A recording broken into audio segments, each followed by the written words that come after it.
समस्त श्रोता बंधु मानक जीशुक नाम मोर आंतरिक नमस्कार जनाए। नमस्कार बंधुगण, आज आम बाइबल को नहीं किसी विषय आलोचना करवा।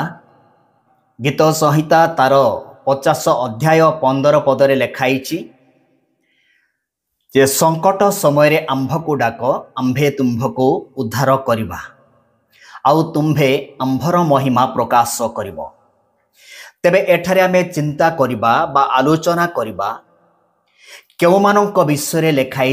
एठारे जो वाक्य रही अछि जे परमेश्वर कहउचंती संकट समय आंभ को डाक, आंभे तुम्भ को उद्धार करवा, एडा परमेश्वर काहा विषय कहउचंती ताहा आज आमे बाइबल रो स्पष्ट भाव में बुझा जिबा।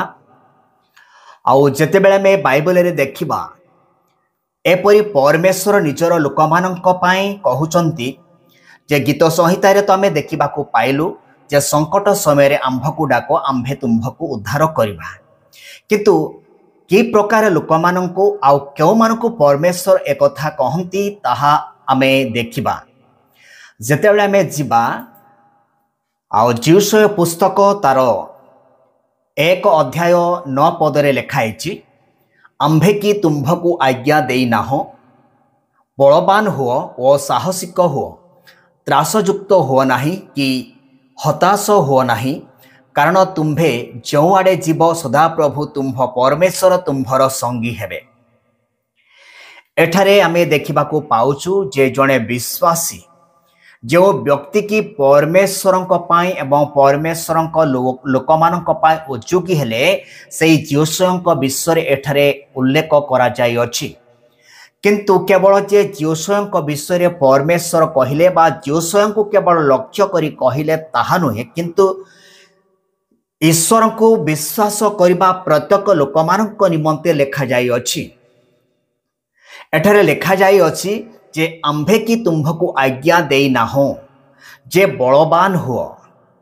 परमेश्वर आम समस्त को कहउचंती जे बलवान हुओ और साहसिक हुओ। एथिपाई पाहुल कहउचंती मोहर शक्तिदाता साहाय्य रे समस्त करि पारे, माने शक्तिदाता ईश्वरंक साहाय्य रे आमे समस्त विषय करि पारिबा। एथिपाई आमे परमेश्वर वाक्य कौन कहूची आउ ताहा कहा पाई लेखाई से समस्त विषय आमे गुरुत्व नेबा दरकार। कारण जेतेबेले आमे देखिबा को पाउछु एपरि लेखाई देखंतु, जेतेबेले इस्कारियोत यहूदा यीशुको बिकिला परे से अनुताप करिकी जो टंका से लोभ करी नेइथिला ताहा फेरस्त करी अनुताप कले मध्य ताहार अनुताप आउ ग्रहण करा जाऊ नाही, तार प्रार्थना आउ सुना जाऊ नाही। आउ जेतेबेले एसोंक जीवन विषय आमे देखिबा, एसो आशीर्वाद पाइबा पाई अपना पितांक निकटरे से बहुत क्रंदन करूचंती, पिता को बहुत रिक्वेस्ट करूचंती जे आशीर्वाद मो पाया किछि नाही कि बोली। किंतु लेखाइछि से जेते कांदिले मध्य, से केते चेष्टा कले मध्य से आशीर्वाद पाई पारिला नाही।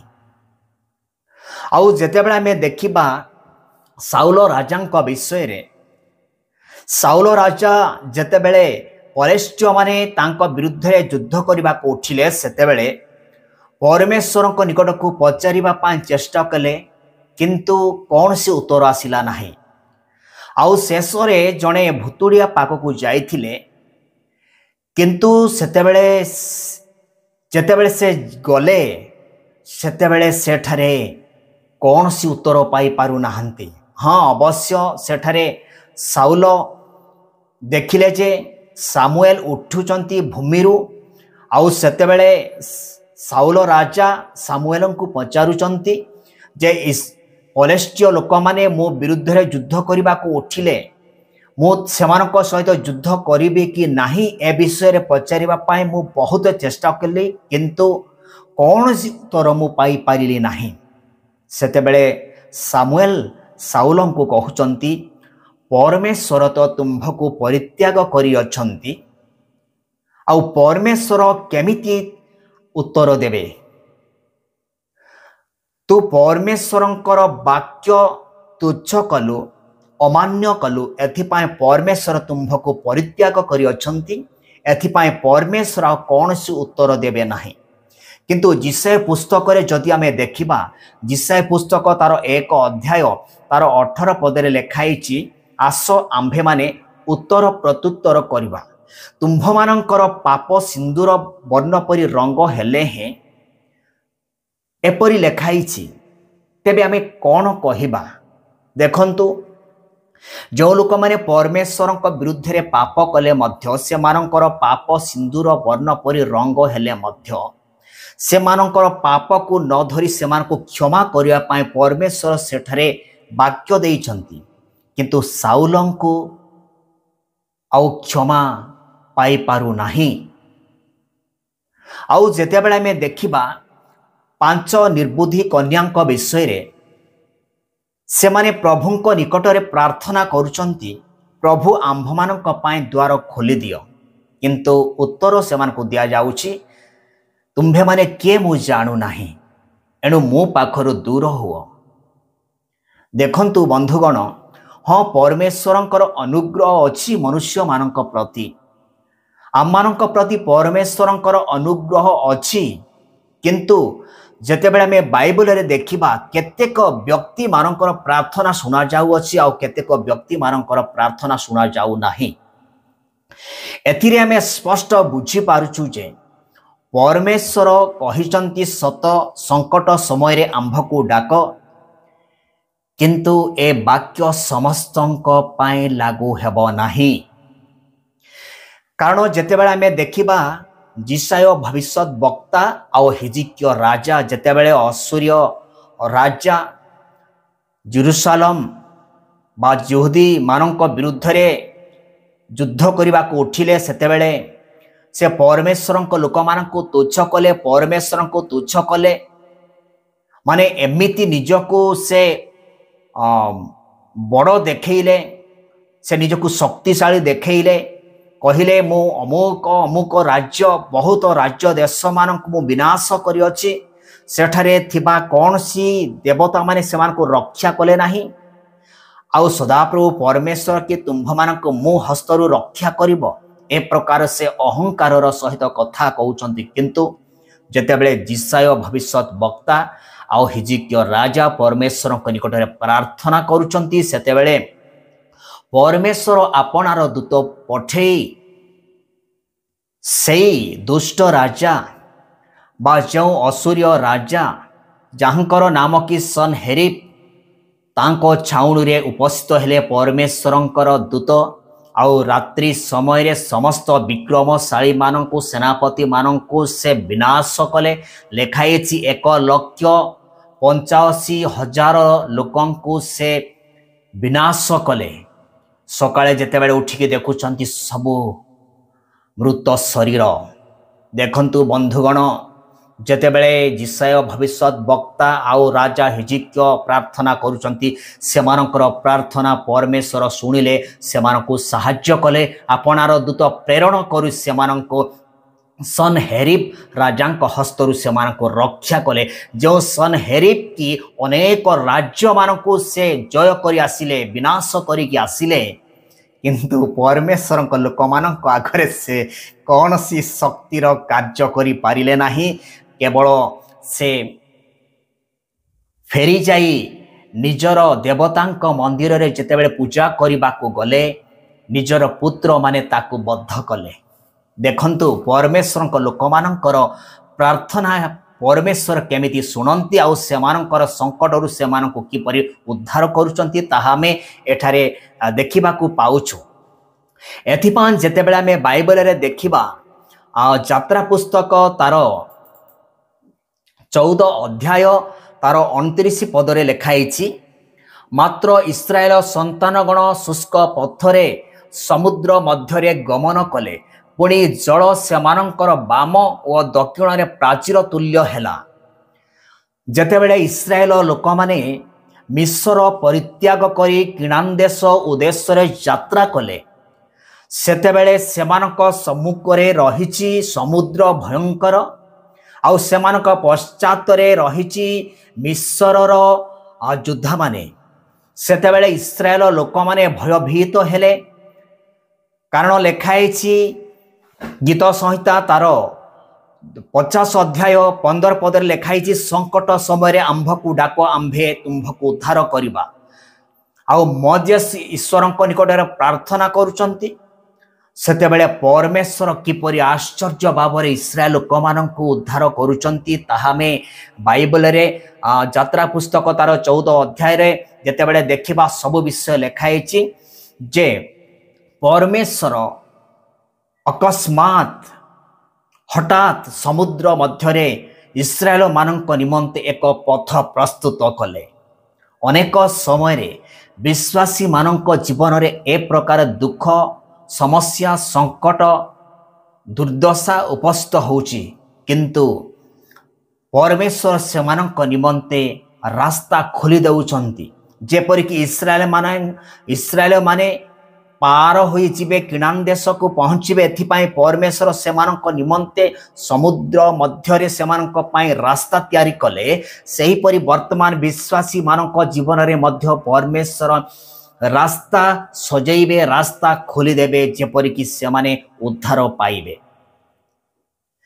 ବନ୍ଧୁଗଣ, ଯେତେବେଳେ ଆମେ ଦେଖିବା ବାଇବଲରେ ଲେଖା ହେଇଛି ଯେ ମାଥ୍ୟୁ ପୁସ୍ତକ ତାର 8 ଅଧ୍ୟାୟ 25 ପଦରେ ଲେଖା ହେଇଛି, ଯେତେବେଳେ ଯୀଶୁ ଓ ତାଙ୍କ ଶିଷ୍ୟମାନେ ସମୁଦ୍ର ମଧ୍ୟରେ ନୌକାରେ ଯାଉଛନ୍ତି, ସେତେବେଳେ ସମୁଦ୍ରରେ ଏପରି ଭୟଙ୍କର ଭାବରେ ଝଡ଼ ଆସିଲା ଯେ ଆଉ ସମୁଦ୍ରର ତରଙ୍ଗରେ ନୌକାଟି ଆଚ୍ଛାଦନ ହେବାକୁ ଲାଗିଲା। ସେତେବେଳେ ଯୀଶୁଙ୍କର ଶିଷ୍ୟମାନେ ଯୀଶୁଙ୍କୁ ଡାକ ପକାଉଛନ୍ତି, ହେ ପ୍ରଭୁ, ଆମ୍ଭେମାନେ ମଲୁ, ଆମକୁ ରକ୍ଷା କରନ୍ତୁ। ଲେଖା ହେଇଛି ଏଠାରେ।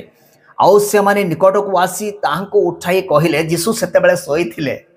ଦେଖନ୍ତୁ, ଆଉ ଯୀଶୁ ଯଦି ଶୋଇପଡ଼ିବେ, ମାନେ ଯୀଶୁ ଯଦି ଆମକୁ ପରିତ୍ୟାଗ କରିବେ, ତାହେଲେ ଦେଖନ୍ତୁ କିପରି ସଙ୍କଟ ଦୁର୍ଦିନ ଉପସ୍ଥିତ ହେଉଛି ତାହା ଆମେ ଦେଖିବାକୁ ପାଉଛୁ। କିନ୍ତୁ ଯେତେବେଳେ ଶିଷ୍ୟମାନେ ଯୀଶୁଙ୍କୁ ଉଠାଇଲେ, ମାନେ ଯୀଶୁଙ୍କୁ ଡାକିଲେ, ସେତେବେଳେ ଯୀଶୁ ଉଠିଲେ ଆଉ ସମୁଦ୍ରକୁ ଧମକ ଦେଲେ, ଆଉ ସମୁଦ୍ର ଧୀର ସ୍ଥିର ହେଲା ବା ଶାନ୍ତ ହେଲା। ଏପରି ଆଜି ମଧ୍ୟ ଯେଉଁମାନେ ଯୀଶୁଙ୍କ ନିକଟରେ ପ୍ରାର୍ଥନା କରନ୍ତି, ସେମାନଙ୍କ ସଙ୍କଟ ସମୟରେ, ସେମାନଙ୍କ ଦୁର୍ଦିନ ସମୟରେ ସେ ସେମାନଙ୍କୁ ରକ୍ଷା କରିବେ। କିନ୍ତୁ ସମସ୍ତଙ୍କୁ ସେହିପରି ସାହାଯ୍ୟ କରିବେ ତାହା ନୁହେଁ, କାରଣ ଲେଖା ହେଇଛି 5 ନିର୍ବୁଦ୍ଧି କନ୍ୟା ପ୍ରଭୁଙ୍କୁ ଡାକୁଛନ୍ତି, କିନ୍ତୁ ସେମାନଙ୍କୁ ଆଉ ପ୍ରବେଶ କରିବା ପାଇଁ ସୁଯୋଗ ଦିଆଯାଉ ନାହିଁ। ଆଉ ସାଉଲ ରାଜା ମଧ୍ୟ ଉତ୍ତର ପାଇବା ପାଇଁ ଚେଷ୍ଟା କରୁଛନ୍ତି, କିନ୍ତୁ ଉତ୍ତର ପାଇପାରୁନାହିଁ, କାରଣ ପରମେଶ୍ୱର ତାକୁ ପରିତ୍ୟାଗ କଲେ। ଯେଉଁମାନଙ୍କୁ ପରମେଶ୍ୱର ପରିତ୍ୟାଗ କରନ୍ତି, ସେମାନେ କେତେ ପ୍ରାର୍ଥନା କଲେ ମଧ୍ୟ ସେମାନଙ୍କର ପ୍ରାର୍ଥନା ଆଉ ଶୁଣାଯିବ ନାହିଁ। ଏଥିପାଇଁ ମାଥ୍ୟୁ ପୁସ୍ତକରେ ବି ଲେଖା ହେଇଛି, ଆଉ ଅନେକ ଲୋକମାନେ ସେହି ସମୟରେ ପ୍ରଭୁଙ୍କ ନିକଟରେ ପ୍ରାର୍ଥନା କରିବେ, ପ୍ରଭୁ, ଆମ୍ଭେମାନେ ଏହା କଲୁ, ତାହା କଲୁ, ଆଉ ତୁମ୍ଭ ନାମରେ ଆଶ୍ଚର୍ଯ୍ୟ କର୍ମ କଲୁ, ତୁମ୍ଭ ନାମରେ ଆମେ ବିଭିନ୍ନ ପ୍ରକାର ଶକ୍ତିର କାର୍ଯ୍ୟ କଲୁ। କିନ୍ତୁ ପ୍ରଭୁ ସେମାନଙ୍କୁ କହିବେ, ହେ ଅଧର୍ମଚାରୀମାନେ, ମୋ ସାମ୍ନାରୁ ବା ମୋ ନିକଟରୁ ଦୂର ହୁଅ, କାରଣ ତମେ କିଏ ମୁଁ ଜାଣୁନାହିଁ। ଦେଖନ୍ତୁ ବନ୍ଧୁଗଣ, ଆପଣମାନଙ୍କ ଜୀବନ ବର୍ତ୍ତମାନ କିପରି ଅଛି? ଆପଣମାନେ ଯେତେବେଳେ ପ୍ରାର୍ଥନା କରିବେ, ପ୍ରଭୁ ଶୁଣିବେ ନା ନାହିଁ? ଆପଣ କେମିତି ଜୀବନଯାପନ କରୁଛନ୍ତି? ଆପଣଙ୍କର ଜୀବନର ଚଲାପଥରେ ଆପଣ କେମିତି ଆଚରଣ କରୁଛନ୍ତି, ସେ ବିଷୟରେ ଆପଣ ଟିକେ ବିଚାର କରନ୍ତୁ। ଯେତେବେଳେ ସଙ୍କଟ ଆସିବ, ସେତେବେଳେ ଆପଣ ପ୍ରାର୍ଥନା କଲାବେଳେ ପ୍ରଭୁ ଆପଣଙ୍କ ପ୍ରାର୍ଥନା ଶୁଣିବେ କି ନାହିଁ? ଆପଣଙ୍କୁ ସାହାଯ୍ୟ କରିବା ପାଇଁ ପରମେଶ୍ୱର ଉପସ୍ଥିତ ହେବେ କି ନାହିଁ?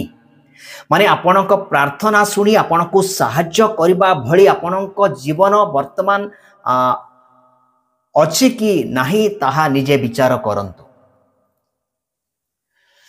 କାରଣ ଯେତେବେଳେ ଆମେ ଦେଖିବା ଯିଶାୟା ପୁସ୍ତକ, ଯେତେବେଳେ ଦେଖିବା 41 ଅଧ୍ୟାୟ 10 ପଦରେ, तुम्भे भय कर नाही कारण आम्भे तुम्भ संगरे अछु। निराश हुओ नाही कारण आम्भे तुम्भर परमेश्वर। आम्भे तुम्भको सबल करिबा, हाँ आम्भे तुम्भर साहाय्य करिबा, हाँ आम्भे अपना धर्म स्वरूप दक्षिण हस्तरे तुम्भको धरी रखिबा। परमेश्वर आपना लोक मानकु कहउचंती जे भय कर नाही कारण आम्भे तुम्भ संगरे अछु।